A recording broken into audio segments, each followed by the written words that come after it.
COVID, West Coast wildfires, presidential elections, Black Lives Matter, virtual school, 2020 will be marked as a year of change. This is why brands are looking at insights as a way to drive action. That is one of the key changes, is you really have to be focused in as an insights leader on return on investment and what does that dollar buy me? And that can be very difficult to do, especially when you're talking about foundational research or early stage research type concept testing. I'm Jamin Brazil with Chuyi Yang, and this is the Happy Market Research Podcast. This is the capstone episode for our latest series on how to add strategy to market research. We have interviewed 5 research professionals from brands, agencies, and insight platforms, including Lubrizol and Kantar. Stay with us. We have the tips you need to take your insights to action. Support for the Happy Market Research Podcast comes from Fuel Cycle. This episode is brought to you by Fuel Cycle Ignition. Ignition is the agile insights platform that enables leaders and their teams to improve product, brand, customer, and employee experiences with no insights experience required. With FC Live virtual focus groups and interviews, an ad effectiveness solution, and survey automation capabilities, Fuel Cycle Ignition offers the only all-in-one agile insights ecosystem for supercharging the relationship between brands and their customers, and serves the world's most innovative brands, including Google, Hulu, Tufts Health Plan, Cahart, and more. To learn how Ignition can take your research to the next level, visit fuelcycle.com. Support also comes from SurveyMonkey. Today, almost everyone is taking surveys, but did you know that SurveyMonkey offers complete solutions for professional market researchers?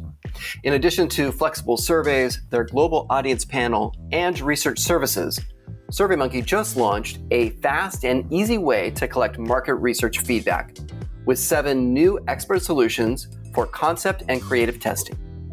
With built-in customizable methodology, AI-powered insights, and industry benchmarking, you can get feedback on your idea from your target market in a presentation-ready format. Oh, and by the way, in as little as an hour. For more information on SurveyMonkey's market research solutions, please visit surveymonkey.com/market-research. That's surveymonkey.com/market-research. Ash and smoke still fills the skies, from Fresno to Los Angeles and up to San Francisco. More than 3 million acres are burning in over 20 separate fires in California. The creek fires continue to rage out of control and are less than 40 miles away from where Chuyi and I are sitting in Fresno. These fires are barely contained, as is the case with most of the fires across California, Oregon, and Washington state. So why are we talking about this? Because brands are finding it harder than ever before to keep up with the hearts and minds of their consumers. But with the rate of change already at an unparalleled level, it is even harder for them to keep their finger on the pulse of their consumers. Just a few weeks ago, the sun was shining and we were looking forward to fall. Now, the sky is full of smoke and the ash is coating everything. Does this surprising development impact our views? Absolutely. Just when brands started landing on Black Lives Matter and shelter in place, climate change has become front and center. If there is anything 2020 has taught us, is that change is the one constant. In business, we have to make decisions or die. The speed of decisions is ever increasing. At the same time, the importance of making a data-driven decision is vital. In our interview with Steve Kantscheidt, successful entrepreneur and founder and CEO of Humantel, he uncovered the stress executives have when running a modern business. The first thing is you gotta be willing. I mean, I have literally spent everything I have over the last year to build this, to build a team, to get us to this place. You've got to believe in it. The people who succeed are the people who wake up at 3 o'clock in the morning and they can't go back to sleep because they're paranoid they're paralyzed with anxiety. You have to be willing to leave it all on the field. With the stress around making good decisions, it is no wonder that executives have increased their leverage in market research to ensure that they are informed and equipped to make the correct choice. The role of consumer insights has evolved over the last few years. VP of Consumer and Market Insights at Lubrizol Corporation, Dan Stradtman, identified 3 significant trends. The first is the need to frame your research in the context of return on investment. In other words, how much money can my research save or earn? I think you're right. I think, that is one of the key changes is you really have to be focused in as an insights leader on return on investment and what does that dollar buy me? And that can be very difficult to do, especially when you're talking about foundational research or early stage research type concept testing. And when you don't have a clear visibility to sales like we do at Lubrizol, because in many cases we're providing components to things that end up becoming other things. And so having that clear vision for how to establish a return on investment metric or a set of them for your organization, I think is a critical capability that any insights leader needs to develop. As you frame your research through the eyes of ROI, it'll help focus everything from your survey instruments and discussion guides to your final presentations. Dan also talked about how deploying the right tools will continue to be important for corporate researchers. I think the other thing is we've obviously seen a rise of data, and that data is extraordinarily diverse in terms of where it's coming from, who's generating, and who's analyzing it. I'm not necessarily sure that has always been translated into more insight, right? So we're a little bit data rich and insight poor, and part of that is just do we have the right tools? Do we have the right talent? And are we given the time to really allow for that translation to occur? The third change that Dan talked about is the priority of action. Executives are going to make a decision, if it's data-driven or not. The third element to that change over the last 5 years is just speed and sense of urgency. I remember being somewhat of a methodologist at Walmart, probably to my own detriment, when in reality, as I was striving to get 90 to 100% kind of variance explained, the organization was just saying, look, if you can get me 65% of the way there, that's already smarter than we are, and then we can kind of move faster. And so you have to kind of come off of that methodological mountain and be pragmatic. It's one thing I stress to the teams that I've led over the past decade is just a pragmatism. Yes, you want to have methodological rigor, but you also need to have a pragmatism when it comes to being able to turn those insights into action at the speed of business.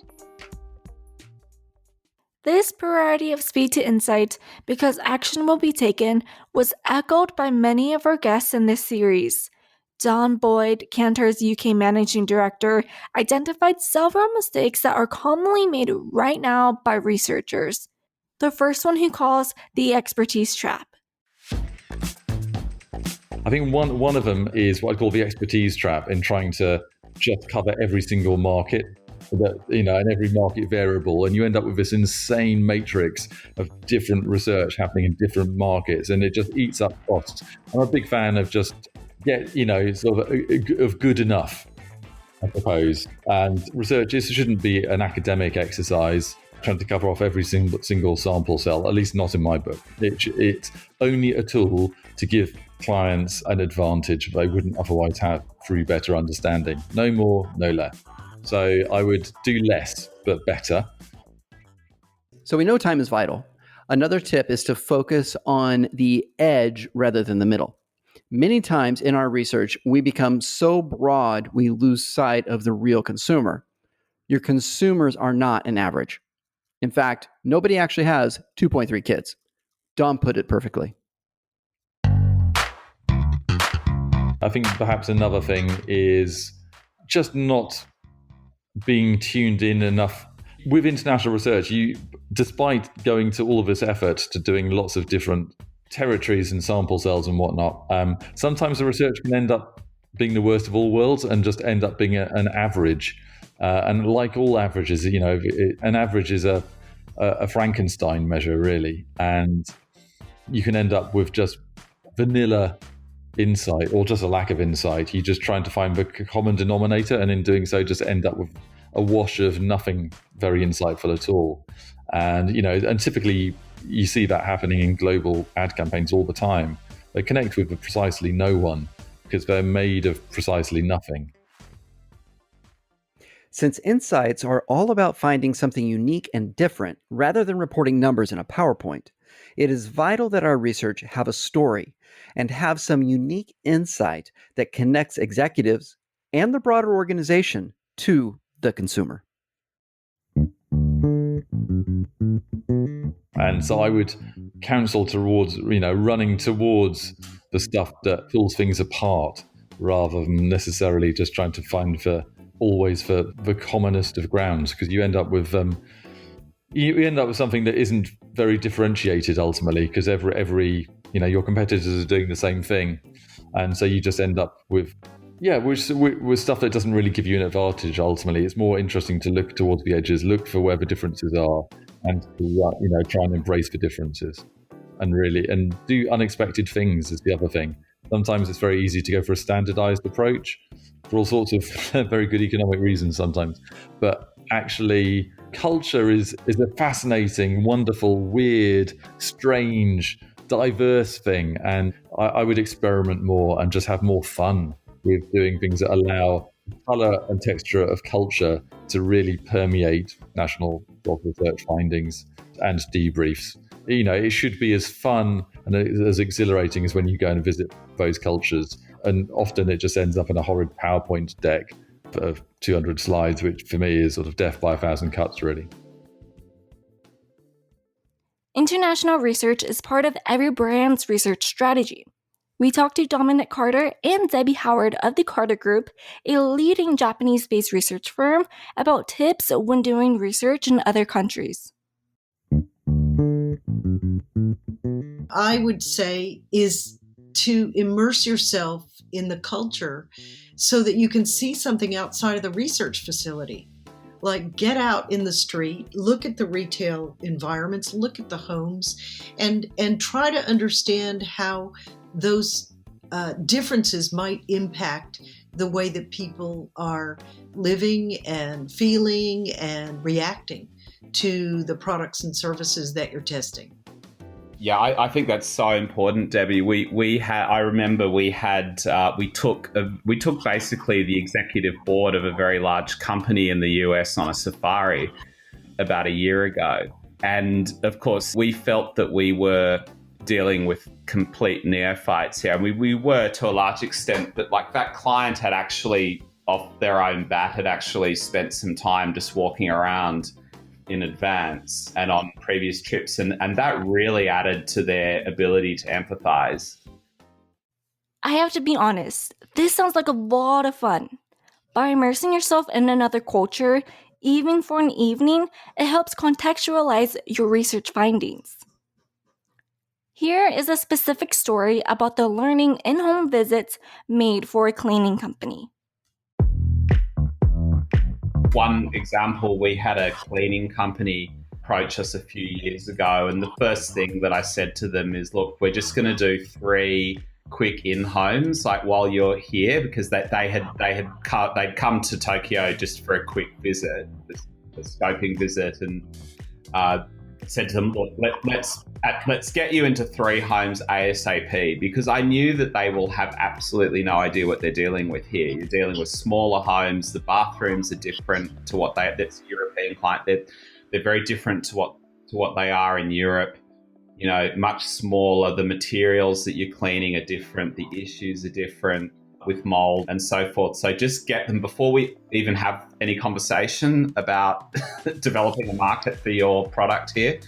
Just we'll throw you in home. And that was a very informal thing, but I think it was very, very important for them to sort of have that kind of, in a sense, experience or shock to the system or, whatever it was, to sort of understand what they're dealing with. So if a client's completely new to the market, we'll generally speak, it's rare that we won't recommend to them that they do some form of ethnographic immersion. So that can be in homes, it can be, if it's a gaming club, going to the gaming arcade, or, whatever it is, going shopping with people. But there's just a huge amount of contextual cues for conversation and just things that you see and hear, and like it's not. I'm not like saying focus groups are not fantastic in their context, which they are. Dominic went on to talk about one of my favorite tips, ABC. Always be curious. This is something we hear all the time from the researchers we've interviewed on the Happy Market Research podcast. One thing I would add in terms of tips is ask lots of questions. And there's a lot of, and this is especially true with Japan, like there's a lot of stuff that doesn't get spoken about, and people don't tell you things unless you ask them.